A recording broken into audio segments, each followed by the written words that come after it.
So let's finish off looking at the general architecture and also how we implemented the addressing modes. So if we head down into the CPU, now I'll try and adjust this so that we can see it a little bit better, and we'll go through each of the registers. So as I mentioned, I increased the number of registers. So originally we had 4 registers, so R0, 1, 2 and 3. So I put an extra couple of registers on. So there's going to be a register 5 and a register 4 and a register 5. So now we've got in effect 1, 2, 3, 4, 5, 6 general purpose registers. It just makes it a little bit easier for us whenever we are manipulating the information about the CPU. Now there's one other register here that I've stuck in, and it's called R6 and it's underscore TMP. Now again, it's another register just like these, but it's slightly different. Now it's different in the sense that we can actually write or read from this register directly from our Reg A and Reg B. So those are the 8 least significant bits of our instruction set. We've only got access to this register via the microcode which we put into the microcoded ROM. So it's really an extra register that we use in order to facilitate our writing the microcode. Sometimes when we're writing a complicated instruction, we want to take information and we want to put it somewhere. Now we could, if we wanted to, take stuff and put it onto the stack, and I've actually done that with a couple of instructions which we'll see later on. But I decided to generate another register, and as I say, this register is only available to us whenever we write out the microcode. So it means that this register can be written over multiple times within one instruction, as opposed to the other registers here, which will in the end have a fixed value at the end of the entire instruction cycle. So that's what this extra register R6 temp is, and I called it temp because it truly is a temp register. Not only does its value change between instructions, its value can change within the actual execution of that instruction. So that's one extra register added on. Now we've seen the stack pointer, so we know the stack pointer and we've talked about it.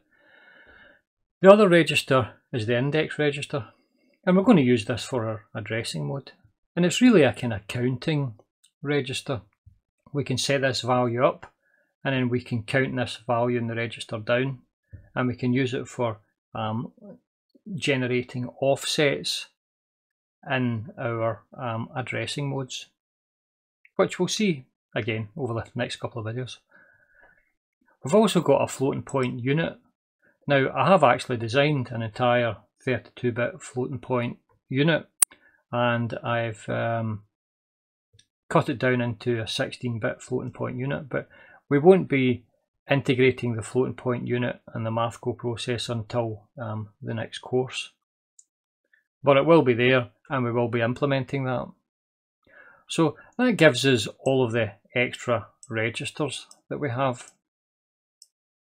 And a couple of things to note is that I've actually added a set into some of the registers that didn't actually have, and enables into some of the registers that didn't have enables, so that we can actually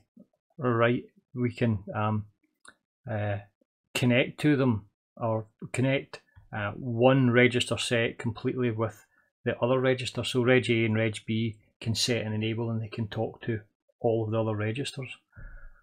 But that's just a little aside. So that's everything as far as our general architecture and the changes that I've made in order to implement this architecture. Now, I did mention that we were going to look at the addressing mode. So the addressing mode was quite simple. If we were to head into the CPU and we went into the control unit, and we mentioned that the instruction coming in is going to have another 2 lines. Now you can't see it just off the bottom of the screen, but I will. I'll make those lines go high. So that's 1 line here. You see these 2 lines here. So we get addressing mode 0 and addressing mode 1. So if I drop into the microcoded control unit, you can see here the addressing mode 0 and 1 just go on to the least significant bit of the opcode, and they allow us to choose 4 other options for each of these 6. Okay, so the 64 commands will turn into a possible 256. And it's as simple as that. Okay, now one thing to note about the addressing modes is I did start off with having only 4 types of addressing modes, and I tried to keep the addressing modes so that they fitted into addressing mode 0, 1, 2 and 3. But that was actually a bit restrictive because lots of instructions, they don't really require certain addressing modes. So I decided, although we've called these addressing modes 0, 1, 2 and 3, that they're not fixed. So addressing mode 0 is not all the same, and addressing mode 1 aren't all the same addressing modes. There are exceptions, and I've changed some of them round about, and some of the instructions have unique types of addressing modes which other instructions don't. But it does give us a feel or understanding of how we could implement an addressing mode structure. So the only other thing we need to do is have a look at the addressing modes within the spreadsheet. So again, the spreadsheet is within the resources section. Now I'll get rid of my image here because it's just getting in the way. Now if you get into the main page of the spreadsheet here, we've talked through before the modes here. So these are the addressing modes, and this is the 00. So these refer to the AM0 addressing mode 0 and AM1 addressing mode 1 pins that come out of the instruction register and into the microcoded control unit. So you can see here that, for example, if I were to come down here, I've mentioned these before, if I come down to the add instruction, now forget about the N here for the moment, it's just a simple add. So the add instruction here, you can see that the addressing mode is in this column here, these are zeros. So that's addressing mode 0. And then this is another new instruction, and this new instruction is going to be our addressing mode 1. And you can see this instruction is a different instruction, it's longer. And then we've got our addressing mode 0, addressing mode 1, addressing mode 2, and finally the 1 is addressing mode 3. So those are our 4 different instructions which we can generate here with the add command. Now, it'd be difficult for you to look at this and work out from the register, in effect this is register transfer logic, exactly what each of these do. So I generated another spreadsheet here, and it's going to go through what each of the instructions do. Now it's not quite up to date just now, I'll be finishing it off, but I'm going to put a little comment in each of the cells that will describe exactly how each of the addressing modes work. And you can see here that I have examples. So here's the example here of an add instruction. So you can see here we're going to have an immediate addressing mode for this add. So this is add #5 RARB.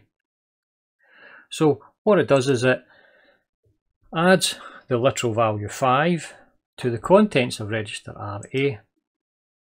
Now, because the #5 is stored in the next memory location after the opcode, it means that we're still going to have an RA and an RB.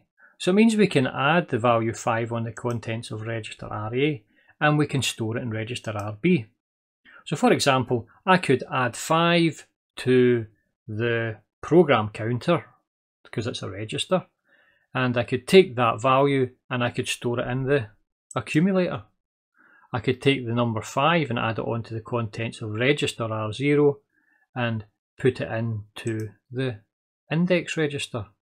So it's a very general form of instruction, and it's very general because we've set it up so that the architecture allows every register to write to almost every other register. So that's one of the add commands, and it's one of the addressing modes.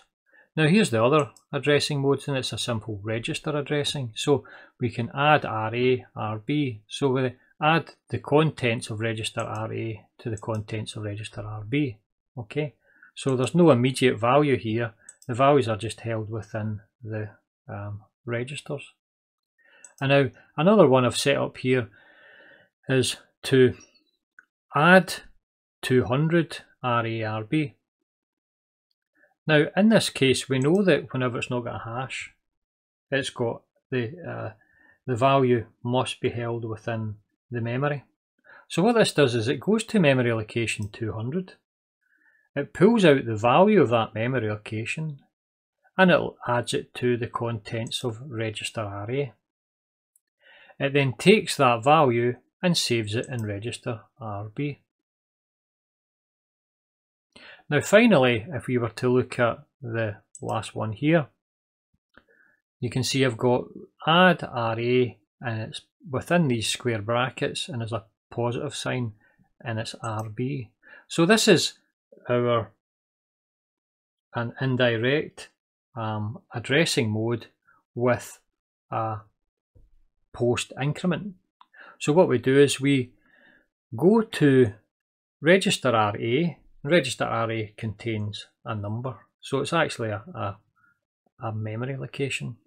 Now we go to that memory location, and that memory location contains a pointer to another memory location, and that other memory location contains the operand RA. We take that operand RA and we add it on to the contents of register RB. And then when we're finished doing that, we go to that pointer and we add 1 onto it. So it now points to the next address. So you can see here that I can build up very complicated instructions. Not all of them necessarily will be used, and they can always be changed later on if you find that they are being unused. But that's an example of the 4 register types. Now, just to cement our understanding, let's have a look at the architecture that we have within the CPU. So as we mentioned in the last video about our architecture, and we alluded to it here in this video, we have our 16 bits of our instruction. So this is our instruction that goes in to our control unit through the instruction address register. We have 6 bits here, which are our opcode bits, which gives us 64 instructions. We have 2 address mode bits here, which give us 4 different addressing modes, which you've just seen 4 examples of them for the add instruction. We have a register A here, which is 4 bits, and a register B here, which is 4 bits. Now the reg A and the reg B, 4 bits, will give us 16 possible values. Those 16 values are given by the registers here, so R0, 1, 2, 3, 4, and 5. We don't have the temp register, the R6 temp register. It's not available to us here. It's only available to us within our microcode. Okay, so you won't see it here. We don't have access to it within the last 8 bits of our instruction. We've got our floating point unit, an index register, stack register, a flags register, a temp register, so that's the TMP register within our actual CPU, our control register, instruction address register, instruction register, accumulator, and a memory address register. So all of these registers here, which you'll find in RB, can talk to all of the registers in RA. So a very general purpose machine. So that's all for this video. Thank you for listening. I'll get you on the next video. Goodbye.